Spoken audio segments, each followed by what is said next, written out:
This PowerPoint video is on Chapter 4, and we are going to look at dealing with large data sets using tables. So up to now, you have dealt with worksheets that contain small data sets. So most of the time, you can view most or all of the data without scrolling anywhere on your spreadsheet. But in reality, you're going to be working with large data sets. In these data sets, you may not be able to see the entire data set on screen all at the same time. You will probably have to scroll left, right, or up and down. So you want to keep the column and the row labels always in view, even as you're scrolling throughout the data set. Otherwise, you won't know what columns or what rows you're looking at. Okay? Another thing that we have to consider is also printing the large data set. So printing is going to have its own challenges. You won't be able to print all the data on one page. You will learn how to manage page breaks in this chapter. We will learn how to print only a range instead of the entire worksheet. You'll also learn how to print column labels at the top of every page of a large data set, so you always know what columns you're looking at when you look at the records. Right, so the first thing we're going to look at is freezing rows and columns. When you scroll to parts of a data set that's not initially visible, some rows and columns, like the headings, disappear from the view, right? So when the row and column labels scroll off the screen, you may not remember what each column or row represents. So you need to keep these labels on screen by freezing them. Okay, so that's what I'm talking about. So here you can see that I've scrolled down to line 25 here, and the label is on row 1 or maybe row 5 or whatever. It's, as I scroll down, we're at 25 now, so I can't see the label anymore. So now I don't know what this column C is, column D is. I don't know what F or G or any of these columns are anymore because there are no labels. Okay, so what we need to do then is to freeze the rows and columns. So freezing is a process of keeping rows or columns visible on screen at all times, even when you're scrolling through the large data set. So there's many options. There's freeze panes, which keeps both the rows and columns above and to the left of the active cell visible as you scroll through the worksheet. Don't worry if you don't know what this means. Please watch the tutorial video and then I show you what I mean about freezing panes. There's also freeze the top row, which keeps only the top row visible as you scroll through the worksheet. And there's freeze first column, so it keeps only the first column visible as you scroll through the worksheet. So to freeze one or more rows and columns, you use freeze panes, okay?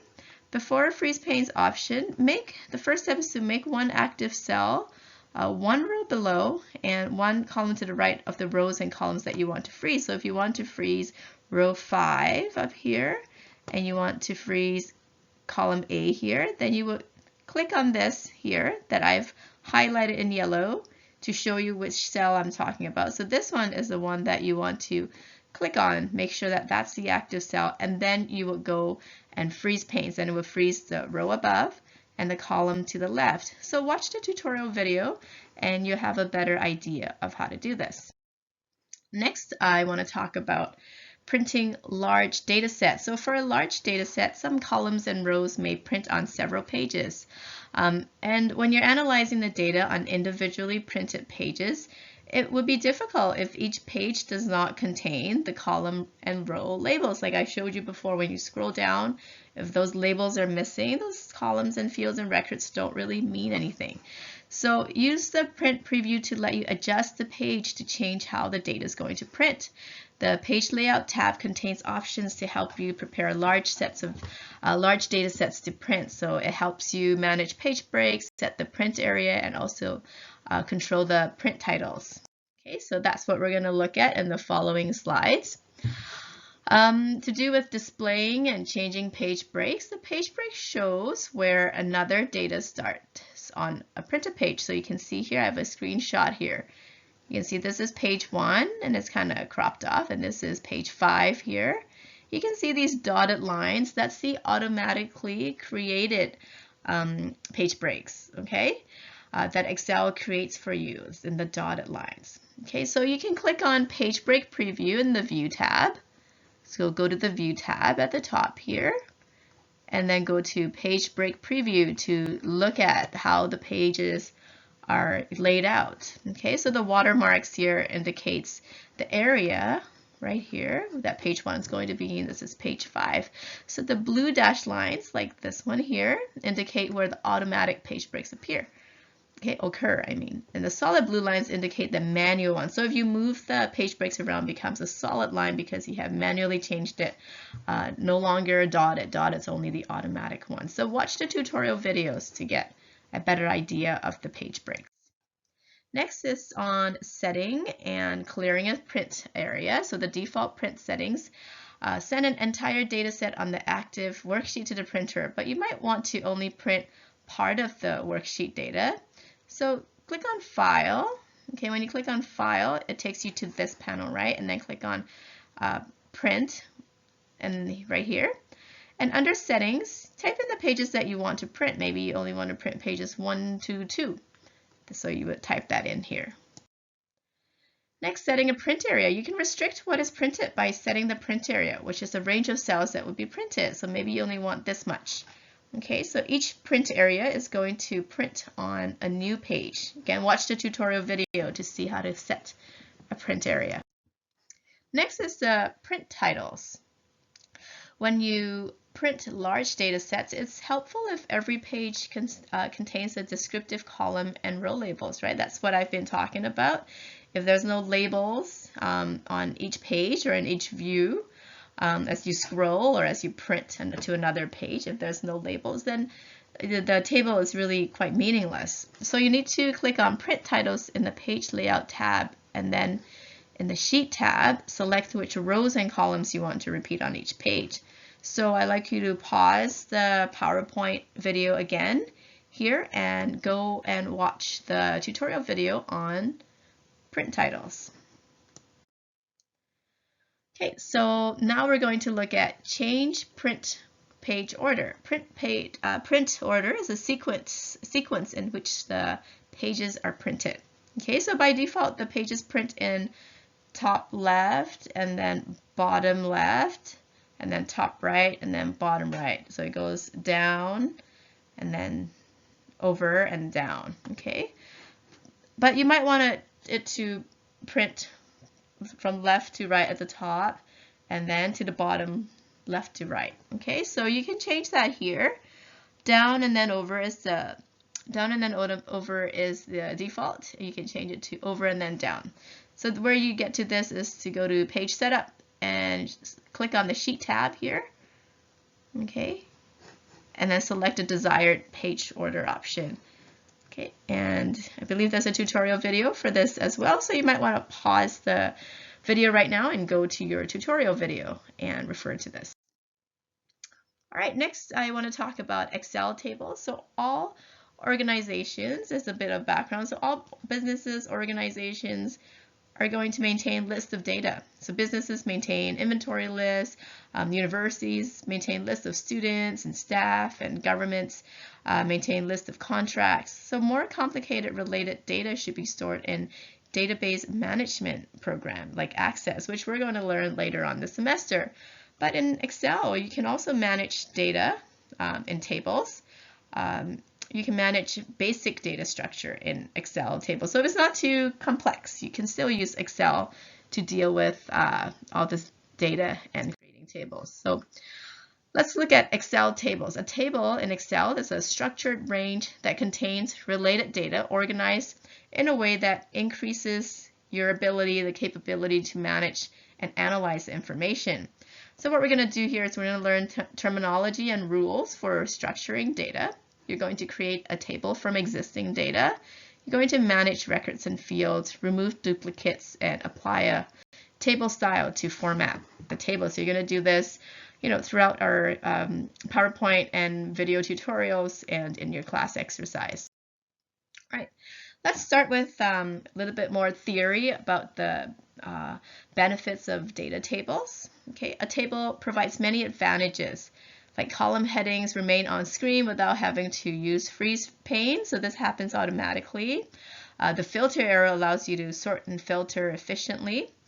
Table styles easily format table rows and columns with complementary fill colors. So there's already style that can be easily applied. You don't have to spend too much time formatting things. Calculated columns lets you create and edit formulas that copy down the columns automatically. You don't have to click and drag down the column. It just goes down the column automatically within the table. A calculated total row lets you implement a variety of summary functions. You can use structured references instead of cell references. So later on, we're going to learn what structured references are. You can also export table data to a SharePoint list if you need. All right, so basics of tables.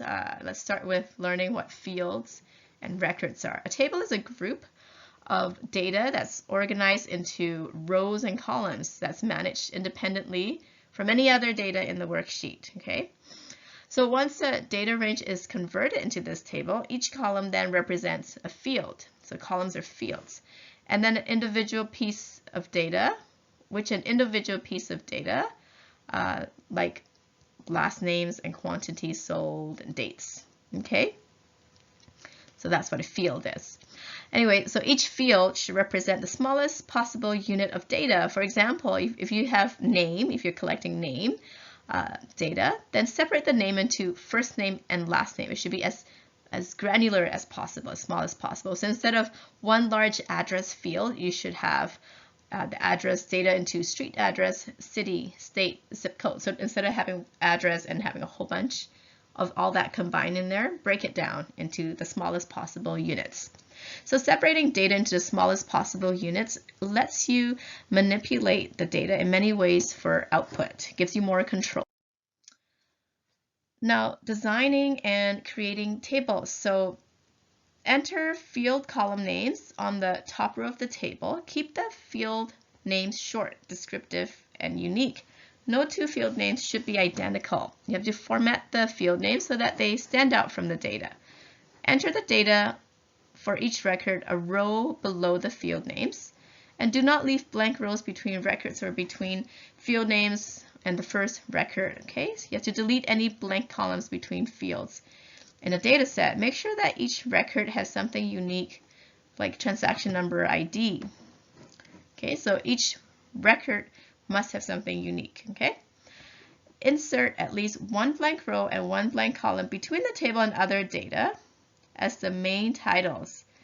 When you need multiple tables in one workbook, the best practice is to place each table on a separate worksheet. Okay, and now you should watch the tutorial on creating tables. So you can again pause this video and go to your tutorial on creating tables, please. Okay, and the next thing we're going to learn is adding and deleting fields. So after creating a table, you may want to insert a new field or a new record, so which means you want to insert a new column maybe or new rows.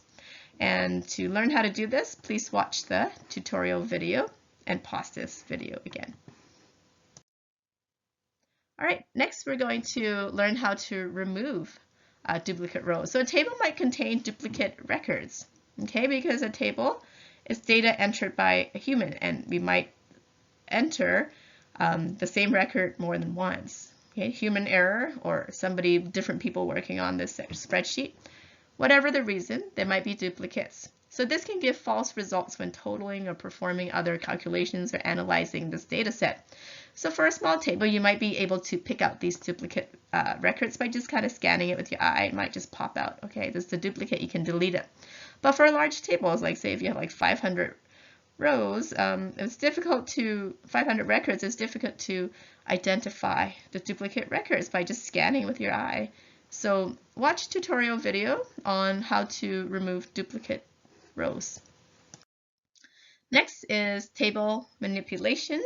In a table, you can build formulas and functions. You can arrange records in different sequences to get different perspectives on the data. You can also restrict the on-screen appearance of data using filtering. For example, you can arrange the transaction by a sales rep You can also display only particular records instead of the whole data set to focus on a subset of the data. So you might want to only focus on the finance transactions, and then you can filter it to only show the finance transactions instead of all the transactions. So the next thing we need to learn is how to create structured references and formulas. You've built formulas before using cell references, right? So this would be familiar, cell references, right?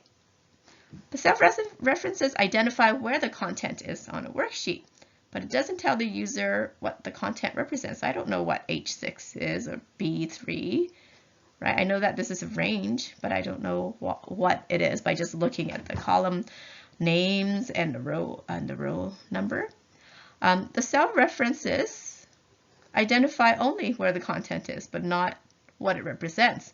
But a structured reference is a tag or use of a table element, like a field heading, such as a reference in a formula. So field headings are set off by brackets around the column headings.